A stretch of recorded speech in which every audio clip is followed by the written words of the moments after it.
되게 하여 주시옵소서. 예수님의 이름으로 감사 기도하옵나이다. 아멘. 할렐루야. 네. 오늘 예수님을 바로 알라라는 제목으로 말씀을 전해드립니다. 우리가 예수님을 얼마나 아는가? 자녀들이 부모에게 효도하는 그 근거는 부모에 대한 은혜를 아는 만큼입니다. 그러니까 내 자식이 나한테 얼마만큼 효도하느냐, 그걸 보면은 내 자식이 나의 은혜를, 부모의 은혜를 얼마만큼 아는 만큼 하는 것입니다. 우리가 예수를 믿는 것도 마찬가지입니다. 믿음이 얼마만큼 잘하느냐, 하나님을 아는 만큼 잘하는 것입니다. 아무리 예수를 믿어도 믿음이 잘하지 않는 사람은 하나님이 어떤 분인지 분명하게 알지 못하기 때문에 그래요. 예수님의 은혜에 대해서 불분명하고 성령의 강력한 인도하심을 받지도 못하며 예수를 믿으면서 그 어떤 체험도 별로 해보지 못했기 때문에 믿음이 자라지 않는 것입니다. 성경에 믿음의 선배들을 보았을 때 그들의 믿음이 자란 근거는 오직 말씀에 따라 순종했기 때문으로 우리는 알 수 있습니다. 첫째, 믿음이 자라나기 위해서는, 하나님이 어떤 분인지 알기 위해서는 말씀대로 순종할 수 있어야 됩니다. 말씀대로 순종할 때 거침이 있을 수 있고 방해하는 세력이 있을 수 있고 또 내 속에서 이게 될까? 상식적으로 맞지 않고 과학이나 논리적으로 맞지 않고 이건 내가 배운 것과 전혀 다른 방식인데 하면서 거절할 수도 있습니다. 그러나 그런 것들을 뛰어넘어서 말씀이 하나님의 말씀이니까 내가 믿어야 되겠다 하는 그 거친 길을 갈 때 하나님께서는 그 증거를 보여주시고 그리고 하나님이 분명히 일하심을 알게 되며 그러면서 믿음이 자라나게 되는 것입니다. 믿음의 선배들은 그래서 그런 경험을 다 했습니다. 요셉이 애무하게 옥에 갇히기도 했고 이삭이 아버지의 그 포승에 꽁꽁 묶여서 칼로 죽임을 당하는 그런 죽임을 당할 뻔한 그런 일을 당하기도 합니다. 야곱은 그 사람이 머리가 좋다고 했지만 자기보다 한 수 위인 삼촌 라반에게 혹독한 훈련을 받습니다. 베드로도 마찬가지고 다니엘도 그렇고 믿음의 선배 누구든지 간에 훈련을 다 받는 것은 하나님의 말씀대로 살면서 받는 것입니다. 여러분, 하나님의 말씀, 이 성경책은 그냥 단순한 글자가 아니라 이 말씀은 명령입니다. 그리고 그 명령이 순종될 때 우리에게 권세와 능력이 주어지는데 그 권세와 능력 안에 우리의 축복이 있는 것입니다. 우리는 축복을 바라보고 하지만 실질적으로 하나님의 말씀이 순종될 때 그 안에 권세와 능력을 삶을 살 때 축복은 따라오는 것입니다. 그래서 주 예수님께서도 말씀하신 대로 너희는 먼저 그의 나라와 그의 의를 구하라. 그러면 이 모든 것들을 너희에게 더하시리라. 라고 이렇게 예수님께서도 다 그런 것들을 아시고 순서적으로 이렇게 말씀을 해 주신 것입니다. 저와 여러분에게 오늘 예수 그리스도에 대해서 더욱더 많이 깊이 그리고 바르게 알 수 있는 시간이 될 수 있기를 주님의 이름으로 축원합니다. 자, 오늘 성경을 본문을 봤을 때 13절을 보게 되면은 사람들이 인자를 누구라 하느냐 그랬어요. 도대체 내가 누군지 너희들 아느냐? 이렇게 말한 것이죠. 저와 여러분도 이 질문에 대답할 수 있어야 됩니다. 주님은 쭉 나가면서 성경 오늘 22절까지 읽은 중에서 말씀을 몇 가지 찾아봤을 때 정확한 대답이 나올 수 있습니다. 16절에 보면 주는 그리스도시요 살아계신 하나님의 아들이십니다 그랬어요. 그리고 칭찬을 받았습니다. 그러면 그게 무슨 말이냐? 정답이다 그 말인 것입니다. 여러분, 예수님은 누구십니까? 그리스도시요 기름 부음을 받은 하나님의 완전한 사람입니다. 그리고 하나님의 아들이십니다. 여러분, 하나님의 아들이심을 우리가 서두에 말씀을 드린 대로 정말 예수 그리스도께서 하나님의 아들이신지를 우리가 분명히 안다면 그 예수 그리스도 이름 앞에 우리는 굴복될 수밖에 없죠.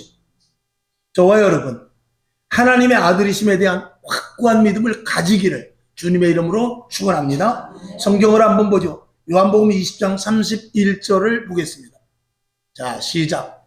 오직 이것을 기록하면 너희로 예수께서 하나님의 아들 그리스도이심을 믿게 하려 하며 또 너희로 믿어 그 이름을 힘입어 생명을 얻게 함이니라 라고 이 성경 말씀을 기록한 이유에 대해서 예수님이 왜 오셨고 어떤 분이라는 것에 대해서 단적으로 말씀을 하고 있습니다.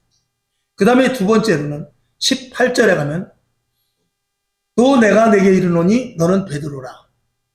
내가 이 반석 위에 내 교회를 세우리니 음부의 권세가 이기지 못하리라 그랬습니다. 예수님께서 이 땅에 오신 이유는 두 번째로는 교회를 세우려 오셨습니다. 교회는 무엇하는 것인가?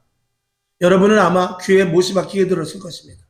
교회는 2000년 전에 예수님께서 하신 일을 그대로 하라고 세우신 것입니다. 그래서 교회를 내 몸이라고 그랬어요. 그리고 머리가 예수님 되시고 우리를 통해서 당시 예수님과 제자들이 함께 다녔듯이 오늘 이 시대는 예수 그리스도께서 명령하시고 그리고 우리들이 그 일을 그대로 행하는 것이 교회입니다. 그러니까 교회에서는 예수 그리스도 하나님의 명령대로 움직이지 않으면 그 교회는 절대적인 가치를 가진 교회가 될 수 없습니다. 성경을 한번 보시죠. 마태복음 16장 18절 오늘 본 말씀이죠. 또 내게 이르노니 너는 베드로라.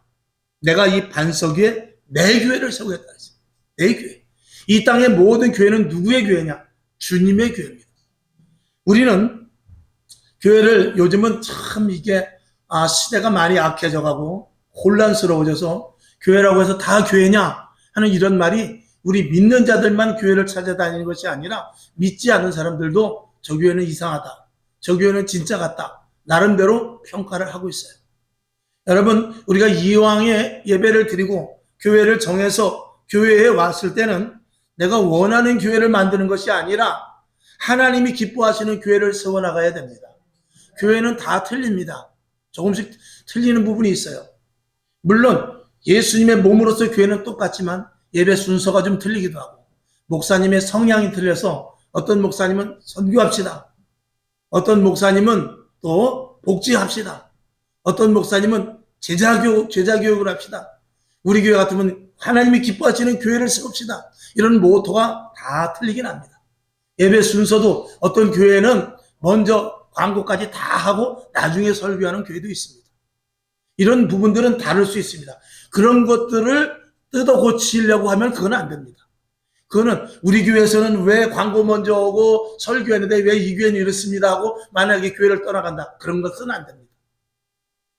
교회는 그런 부분은 틀릴 수 있습니다. 이제 언제 또 말씀을 드리겠습니다만 사실은 이 예배 순서는 성막에 진입해서 지성소까지 가는 그 순서를 근거로 예배 순서를 만든 거예요. 아멘. 그렇기 때문에 조금 틀리긴 해도 원칙은 같다라고 먼저 말씀을 드립니다. 언제 이제 그런 부분에 대해서도 또 설교를 하겠습니다만 어쨌든지 간에 우리는 이전에 와서 내가 소속을 갖고 이 교회를 이렇게 다닐 때는 가장 중요한 것은 내가 원하는 교회, 목사님이 원하는 교회를 세우는 것이 아니라 하나님이, 주님이 기뻐하시는 교회를 세워나가는데 함께 뜻을 합해야 돼요. 그래야 부작용이 없습니다.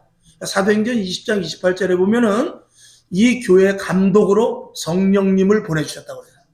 그냥 내가 하는 게 아닙니다. 여러분이 하는 게 아닙니다. 목회자 마음대로 교회를 끌고 가는 게 아니에요.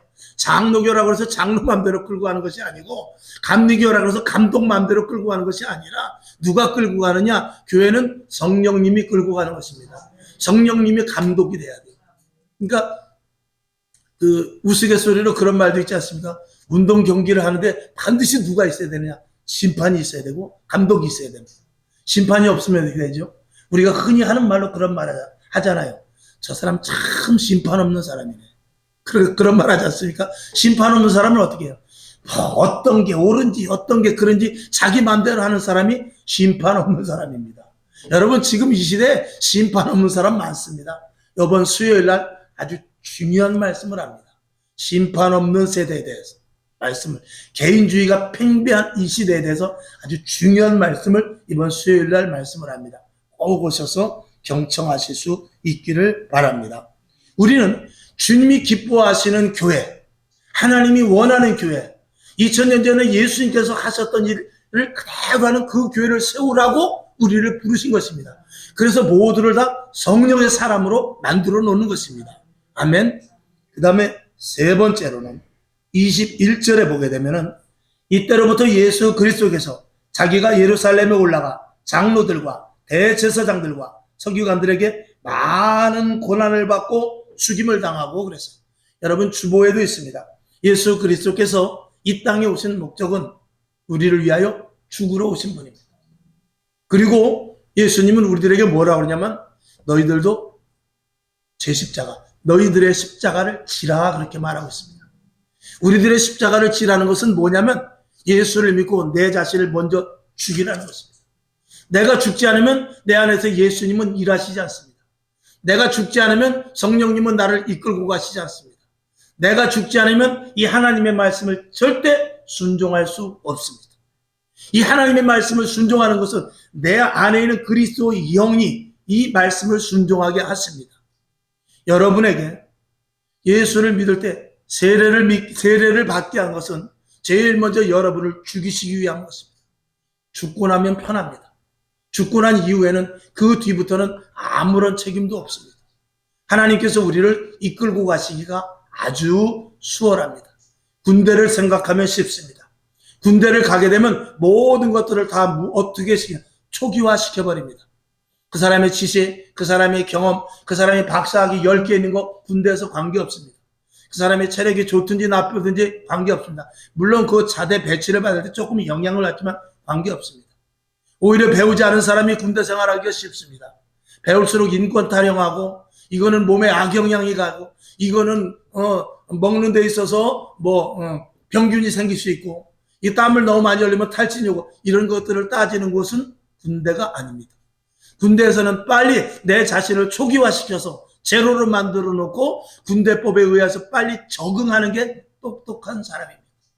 예수를 믿는다는 것은, 여러분, 예수를 믿는다는 것은 내 자신을 빨리 초기화시켜야 돼요. 제로화시켜야 됩니다. 그리고 나는 아무것도 아닌 존재로. 사도 바울은 그래서 자기가 가진 지식과 경험이나 자기가 가진 백그라운드, 이 모든 것들을 다 배설물과 같이 아예 버려버렸다고 그랬어요. 가차없이 버렸다고 그랬어요. 그리고 예수 그리스도를 아는 그 지식만 계속해서, 그것이 가장 고상한 지식으로 알고 그것만 취하겠다고 작정했습니다. 사도 바울은 똑똑한 사람입니다. 사도 바울은 지혜 있는 사람입니다. 사도 바울은 권세도 있고 백그라운드도 든든한 사람입니다. 그것만 있으면 그 사람은 예수를 믿지 않아도 평생 자기가 누릴 것을 누리면서 관직을 가지고 좋은 자리에서 살 수 있는 사람이지만, 그 사람이야말로 예수를 믿으면서 그때부터 고생 바가지를 한 사람입니다. 근데 그것을 기뻐했어요. 그리고 다시 그것을 옛 것을 취하려고 하지도 않았거니와 다시는 뒤돌아보지도 않고 나는 날마다 충돌 하면서 내 자신을 날마다 쳐서 복종시키고 새로운 피조물로서의 삶을 살았습니다. 그것은 무엇입니까? 이 세상에 그 어떤 썩어질 것보다도 위로부터 주는 신령한 것이 귀하기 때문에 그랬던 것입니다. 다시 한번 말씀을 드리죠. 여러분, 우리가 아무리 힘들고 어려워도 사람의 위로를 받지 못합니다. 옆에서 미안해, 내가 지금 돈이 있으면 좀 꺼줄 텐데 어떡해? 내가 지금 법을 잘하는 사람이 있으면 내가 좀 소개해 줄 텐데 어떡해? 또 아니면은 내가 최대한 아는 데까지 알아볼게, 당신의 힘든 거를 좀 내가 어떻게 좀 보충을 해줄 수 있는 길이 있을 텐데 내가 노력해 볼게 하는 이런 일들이 내가 힘들고 어려울 때는요, 귀에 들어오지 않습니다. 여러분 한번 아파 보십시오. 가슴이 찢어지는 듯한 고통이 한번 생겨 보십시오. 또 그리고 내 생애 가운데 내가 감당할 수 없는 어떤 문제가 한번 생겨보십시오. 옆에 사람에게 위로가 되질 않습니다. 아무리 말해도 분명히 틀린 말은 아니지만 나한테 절대 위로가 되지 않습니다. 그럴 때 주님 앞에 기도할 때 주님께서 그 형상을 한번 보여주면서 내가 내 눈물을 보아노라, 이 단 한마디가 우리의 가슴을 시원하게 해요. 그 예수님께서 피 묻은 십자가에 찔리신 그 머리관에서부터 흘러내는 피 묻은 얼굴이 나에게 투영될 때 우리는 모든 걱정과 슬픔이 막 사라져버리게 되고 하나님 오히려 감사합니다는 눈물이 나오게 돼요. 내가 대강을 부리고 하나님 어떻게 하면 좋겠습니까? 했을 때 그때 주님께서 나도 너처럼 죽었느니라. 아니면 내가 너의 고통과 고난을 아노라. 또 어떨 때는 주님께서 나도 모르는 가운데 쓱 와서 나의 어깨를 두드리면서 누구지? 하고 봤는데 아무도 없었는데 가만히 보니까 예수님께서 나의 어깨를 잠깐 만든 그 터치가 이 세상의 어떤 사람들의 위로와 어떤 사람들의 격려보다도 가장 큰, 그것은 이 땅에서 주는 것은 유한하지만 하나님께서 주신 것은 영원하기 때문에 영생의 가치를 갖는 것이기 때문에 짧은 한순간의 그 타치가 우리의 심령 모든 것들을 무너지게 하고 우리의 모든 걱정 근심을 다 기쁨으로 바꿔주고 어떤 문제가 온다 할지라도 이겨낼 수 있는 힘을 주시는 것이 예수 그리스도로 말미암은 영생으로부터 받을 수 있는, 하늘로부터 받을 수 있는 신령한 존재로서의 가치인 것입니다. 이것이 있기에 우리가 예수 믿는 것입니다. 그런 체험을 해본 사람은 사람의 위로를 받으려고 하지 않습니다. 사람의 도움을 받으려고 하지 않습니다. 일가 친척이 아무리 금덩어리를 가지고 있어서 그 사람 바라보지 않고 주님의 위로를 받기를 원합니다. 왜 그렇죠? 그 가치가 크기 때문에 그래요. 그런 사람들이 오늘도 저 아프리카 밀림 속에서 저 중동권에서 목을 내놓고 순교를 하는 것입니다. 주님이 나를 손 붙잡고 가시는 것을 느끼기 때문에, 주님이 내 손을 꼭 붙잡고 있는 것을 알기 때문에, 주님께서 내가 너와 함께 하겠다, 나와 함께 같이 십자가에 못 박혀 죽자 하는 그 음성이 얼마만큼 크게 이 세상의 부귀 영화보다도 크게 느꼈기 때문에 기꺼이 나의 모든 것들을 다 버리고 그를 따라가는 것입니다. 이것이 그리스도인의 가치인 것입니다. 이 가치를 모르면 믿음 없고 신앙생활을 할 수 없습니다. 맨날 힘듭니다. 맨날 어렵습니다. 맨날 불평불만입니다. 교회 다녀도 뭐가 되는 것 같지도 않고 신앙생활 봐야 도대체 옆에 사람, 저 사람 뭐가 재밌다고 저렇게 신앙생활 하는가 하고 답답할 뿐입니다. 여러분, 믿음은, 신앙은, 또 하나님 앞에 받은 은혜는 받은 자만이 아는 것입니다. 그거는 말로 표현할 수 없어요. 나눠줄 수도 없습니다. 그저 단순하게 우리가 형용할 수 있는 단순한 언어로 전달할 뿐입니다. 그러나 그 감동이 상대방에게 100% 전달되지 못합니다. 그도 체험해봐야 합니다. 여러분, 그래서 예수 믿는 것은 체험의 종교입니다. 그리고 주님의 음성, 주님의 손길, 주님의 그 피 묻은 십자가의 것들이 우리 안에 보여질 때 믿음은 견고하고 세상의 그 어떤 것들도 두렵지 않고 무섭지 않습니다. 제가 항상 18번으로 부른 노래가 있죠. 세상 사람 날 부러워 아니하여도 나도 역시 세상 사람 부럽지 않네. 이런 고백이 진짜 우리 가슴 속에서부터 나올 수 있는 자를 그리스도인이라 말할 수 있는 것입니다. 여러분, 나를 위하여 십자가에 못 박혀 죽으셨다고 분명히 믿을 수 있기를 주님의 이름으로 축원합니다. 고린도전서 15장 13절을 보겠습니다. 시작. 만일 죽은 자의 부활이 없으면 그리스도도 다시 살지 못하셨으리라. 아멘. 이어서 네 번째를 보게 되었을 때 많은 고난을 받고 21절 많은 고난을 받고 죽임을 당하고 그 다음에 제3일에 살아나야 할 것을 제자들에게 비로소 가르치시니 그랬어요. 여러분, 예수님께서 이 땅에 오신 네 번째 목적은 뭐냐면 부활의 증거를 보여주러 오셨습니다. 너희는 이 땅의 모든 다른 짐승, 다른 피조물과는 전혀 다른 존재다. 여러분, 인간은 시시한 존재가 아닙니다. 사람은 그냥 100년이나 살고 죽는 그런 존재가 아닙니다. 항상 제가 반복해서 말씀을 드립니다. 저 산에 있는 소나무도요, 500년, 1000년을 사는 향나무 소나무가 있어요. 뭐 거북이도 뭐 100년을 사니 그런 말도 있는데 사람이 7, 80년 혹은 많이 살면 120년을 사는데 그것으로 끝나는 존재가 아닙니다. 사람은 만물의 영장이요, 하나님께서 특별히 하나님의 형상으로 만드셨고 그 안에 하나님의 영을 집어넣으셔서 영적인 존재로 만들었기 때문에 영이라는 것은 영원한 존재입니다. 영적인 영도 있고 영원한 영도 우리 속에 다 포함되어 있습니다. 사람은 시시한 존재가 아닙니다. 하나님의 형상을 닮아 하나님의 형상 따라 만든 특별한 존재입니다. 사람은 지혜가 있습니다. 지식을 가질 수 있습니다. 사람은 분별할 수 있습니다. 사람은 인간으로서 삶의 그 짐승과 전혀 다른 가치를 가지고 있습니다. 또 제가 이야기하죠. 1년이면 100번도 더 이야기하는 것 같은데 강아지가 아무리 똑똑해도 자기 신발 하나 신지 못합니다. 개는 개일 뿐이에요. 개는 개에서 수준에 거기서 아무리 그 개가 주인을 알고 주인이 죽은지 알고 10년을 그 무덤 옆에 있다 할지라도 개는 개일 뿐입니다. 사람은 아무리 밀어내도 그렇지 않습니다. 그럼 그렇기 때문에 사람과 짐승의 존재는 전혀 다르다는 것을 저와 여러분이 먼저 아는데 그냥 우리가 이 땅에서 먹고 마시고 살다 무덤 흙으로 들어가 죽는다? 그렇지 않습니다. 여러분 인간의 이 사람의 존재에 대해서 더욱더 귀한 존재를 아실 수 있기를 바라며 예수님께서 그것을 증거로 보여주시기 위하여 부활의 모습을 보여주셨고 또 성경을 한번 보죠. 사도행전 1장 11절을 봅니다. 시작. 가로되 갈릴리 사람들아 어찌하여 서서 하늘을 쳐다보느냐 너희 가운데서 하늘로 올리우신 이 예수는 하늘로 가심을 본 그대로 오시리라 하셨느니라. 아멘.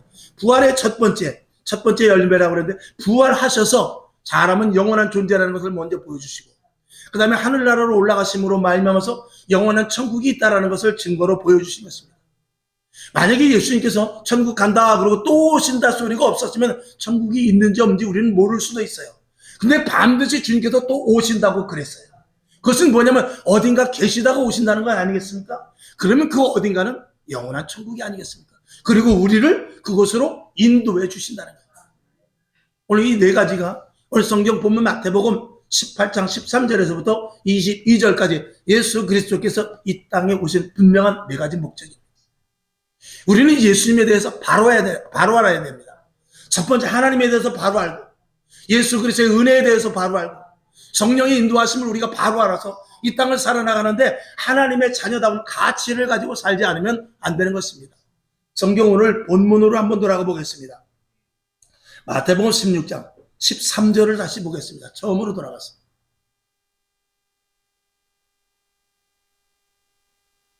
자, 한번 보겠습니다. 예수께서 가라사대 가이사랴 빌립보 지방에 이르러 제자들에게 물어 가라사대 사람들이 인자를 누구라 하느냐. 저와 여러분 오늘 제가 그저 크게 네 가지 정도 말씀을 드렸죠. 근데 13절을 보게 되면은 뭐라 그러냐. 14절 보면은 가로되 더러는 세례요한, 더러는 엘리야, 어떤 이는 에레미야나 혹은 어떤 선지자 중에 하나다라고 말해요. 여러분 우리가 믿는 그 예수님이 우리는 세례요한 정도로 믿는 사람이 많습니다. 엘리야 정도 능력이나 행하는 분으로 아는 분들이 많습니다.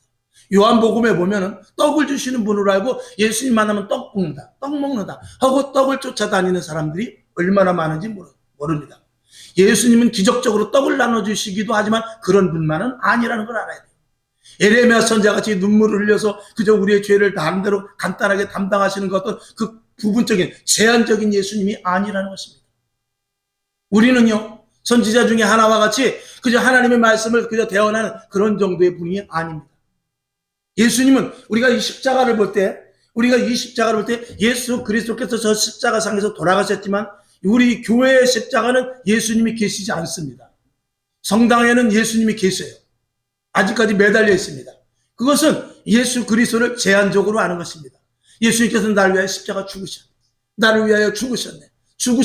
우리는 예수 그리스도의 십자가, 예수 그리스도께서 나를 위하여 십자가에 죽으신 것으로 끝나는 것이 아니라 부활의 새 생명과 영원한 천국 그리고 다시 오실 주님까지를 믿는 것입니다.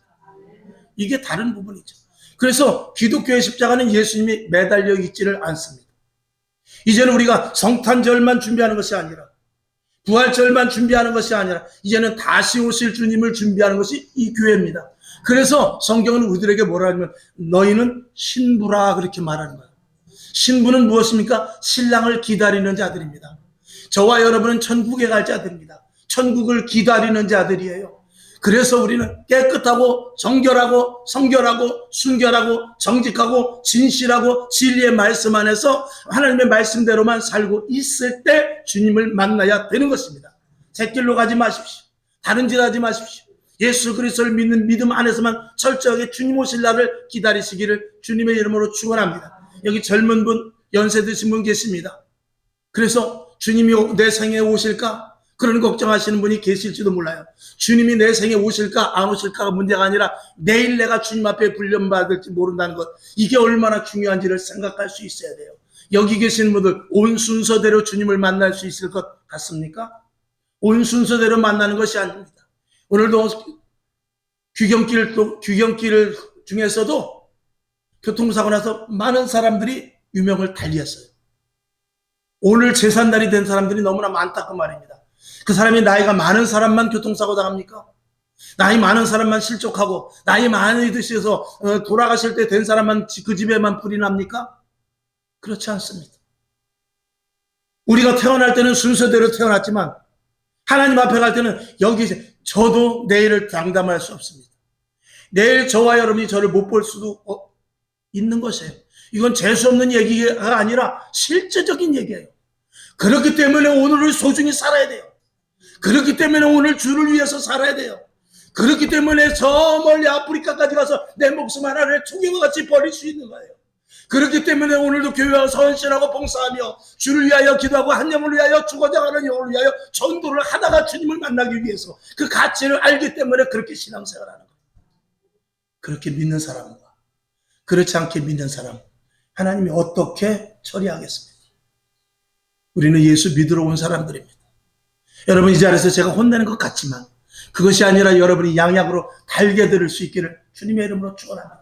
하나님의 살아있는 말씀으로 들으실 수 있기를 주님의 이름으로 축원하며 오늘 여러분 삶 가운데 힘든과 어려움이 있을 수 있습니다. 주님을 분명히 아실 때 분명히 알 때 하나님이 어떤 분인 것을 알고 성령의 완전한 인도하심을 받는다면 우리는 실망하지 않습니다. 포기하지 않습니다. 우리 남편이 좀 속을 새겨도 내 아내가 좀 답답해도 그리고 내 자식들은 내 말을 듣지 않아도 주변의 환경이 회사가 마음에 안 들든지 안 들지라도 그 모든 것들을 초월할 수 있는 하나님이 나와 함께 하시고 하나님이 결국에 가서는 나를 도와주실 것이고 결국 이 일이 안 된다 할지라도 나는 천국을 소유한 자가 아닌가 이런 큰 소망이 있을 때 이 땅에서 일어나던 큰 문제를 할지라도 그것보다 더 큰 위로부터 주시는 신령한 것을 가지고 있는 자는 날마다 승리하며 나갑니다. 그런 여러분 될 수 있길 바라고 오늘은 주님께서 말씀하십니다. 내가 너의 약한 믿음을 알고 너희 속에 들어가겠다. 내가 너와 함께 하겠다 해서 주님께서 나를 기념하라 하셨어요. 주님께서 십자가에 못 박혀 돌아가시기 전날 뭐라 하냐면 나를 기념하라. 포도주와 떡을 갖다 놓고 이게 내 살로 알고 먹어라. 이게 내 피로 알고 먹어라. 그리고 내가 너와 함께하는 것을 제발 항상 인식하며 살아라. 그리고 주님께서 마지막 만찬을 하셨습니다. 그리고 내가 올 때까지 이것을 기념해서 행하라. 그렇게 말씀하셨어요. 그래서 오늘도 원래 초대교회 때는 매주 했습니다. 코로나 때도 우리가 매주 했습니다. 그러나 지금은 우리가 정상적으로 매주 첫 주에만 합니다. 여러분 오늘도 주님 성찬을 행할 때 주님이 내 안에 오셔서 나의 주님이 되어주시길 원하시는구나. 그런 마음을 가지고 주님이 내 안에 오실 때 마음의 참 평강과 기쁨과 그리고 치료와 회복과 강건함과 영원한 하늘나라를 소망할 수 있는 그 은혜가 그대로 덧입혀짐을 믿으신 마음을 가지고 성찬에 임할 수 있기를 주님의 이름으로 축원합니다. 기도하겠습니다.